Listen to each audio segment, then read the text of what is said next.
Est-ce que vous fêtez la Pâques? Bah oui, tous les ans, oui. C'est un moment de détente Pâques. Qu'est-ce que cela signifie pour vous? Quelle est la signification de Pâques? Et vous connaissez la signification? Je me rappelle plus spécialement. Rafraîchissez-moi la mémoire. Ok, pour commencer, l'histoire de Pâques c'est une très bonne nouvelle. Vous allez voir pourquoi. Mais pour aller à la bonne nouvelle, il faut commencer pour une mauvaise nouvelle. Nous avons transgressé, violé la loi de Dieu. Par exemple, le 9e commandement, il dit qu'il ne faut pas mentir. Même si on n'a pas volé de grandes choses comme la banque, on a volé de petites choses. Même quand on était petit, on a volé par exemple un bonbon, un crayon.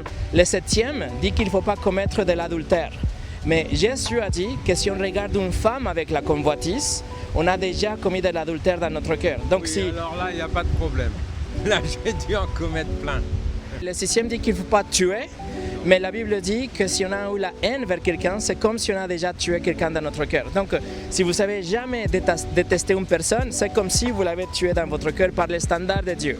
Donc, la mauvaise nouvelle, Monsieur François, c'est que nous avons transgressé les commandements. On a regardé que 4 des 10 commandements. Si Dieu nous juge par rapport à ça, il doit nous punir. Il ne peut pas nous envoyer au paradis, il doit nous envoyer en enfer. Vous voyez la logique? La bonne nouvelle est que Dieu est riche en miséricorde. Et c'est pour ça qu'il envoie Jésus. C'est pour ça qu'il est venu. Il est venu pour vivre une vie parfaite, la vie que vous étiez censé vivre. Et après, il est mort sur la croix pour payer pour votre dette. Vous devez payer 1 million d'euros au juge de Paris, mais cette personne, il paye à votre place, vous voyez? C'est vrai, c'est vrai.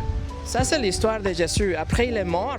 Et pour prouver que sa mission a été accomplie, qu'il était vraiment le sauveur du monde, il a ressuscité. Il demande qu'on fasse 2 choses, la repentance et la foi. Si vous avez la repentance et la foi en Jésus seul, vous allez avoir la vie éternelle. Pas parce que vous la méritez, mais parce qu'il vous la donne comme un cadeau grâce à ce qu'il a fait